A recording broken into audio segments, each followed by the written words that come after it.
வணக்கம் நண்பர்களே. வணக்கம், காலை வணக்கம், காலை மாலை. இது எப்போ பார்க்குறீங்களோ அதை அப்படி வச்சுக்கோங்க. இது வரைக்கும் எனக்கு ஆதரவு கொடுத்த எல்லாருக்குமே ரொம்ப நன்றி. என்னோட இந்த 52 கால என்னோடய வயசில் என்னோட சின்ன ஒரு அனுபவங்கள், கருத்துக்களை உங்களுக்கு சொல்கிறேன். தயவு செய்து கூட பிறந்தவங்க இருக்காங்க பார்த்தீங்களா, கூட பிறந்தவங்க அவங்க சிக்கலில் இருக்காங்கன்னு சொல்லி நீங்கள் தலையிட்டு யாருக்கும் கடன் வாங்கி கொடுத்துறாதீங்க. கடன் வாங்கி கொடுத்துட்டீங்க அப்படின்னா அவங்க வாழ்க்கையில் மேலே வந்துடுவாங்க. நம்ம தெருவில் நிப்பாட்டி நிற்கணும். இது வெளியாளாக இருந்தால் சட்டையை ஏற்றி பிடிச்சி கேட்கலாம், ஸ்டேஷனில் போய் பஞ்சாயத்து பண்ணலாம், ஒன்றுக்கு ஒன்று மோதலாம், சரியா?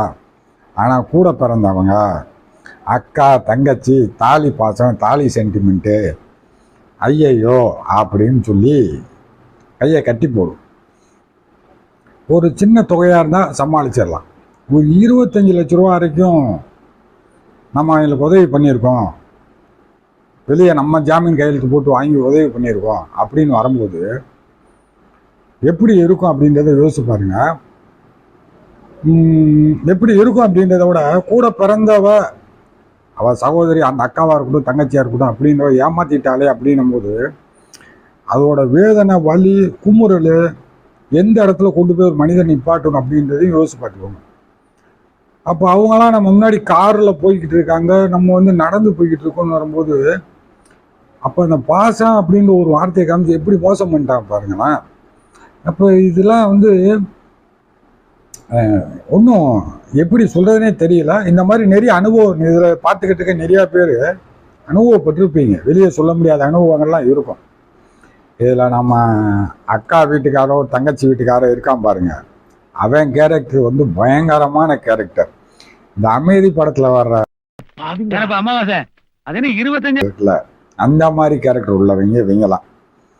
காரியம் ஆற வரைக்கும் நான் மாப்பிள்ள என்ன மச்சான்னு வாங்க, காரியம் முடிஞ்சாங்க, வேலை முடிஞ்சிருச்சுன்னு வச்சுவாங்க, சத்தம் இல்லாமல் சைலண்டாக சோழியை முடிச்சு விட்டு போயிடுவாங்க. ஆம்பளையாக இருந்தாலும் நம்ம கூட ஒத்த சண்டைக்கு வர மாட்டாங்க. ஆகுனா என்ன பண்ணிடுவாங்கன்னா அக்காவே தங்கச்சி அனுப்பிச்சு முன்னாடி கொண்டு போய் நிப்பாட்டிடுவாங்க. நம்ம என்ன பண்ணுவோம், அக்கா சிக்கலாயிரும், விதவி ஆயிடுவா, அப்படி இப்படின்னு சொல்லி சூத்தை மூடிக்கிட்டு இருக்கும். இதுக்கு என்ன பண்ணணும் இப்போ வரைக்கும் எனக்கு தெரியல. யாராவது தெரிஞ்சால் கமெண்ட் பண்ணுங்க எனக்கு. நன்றி, வணக்கம்.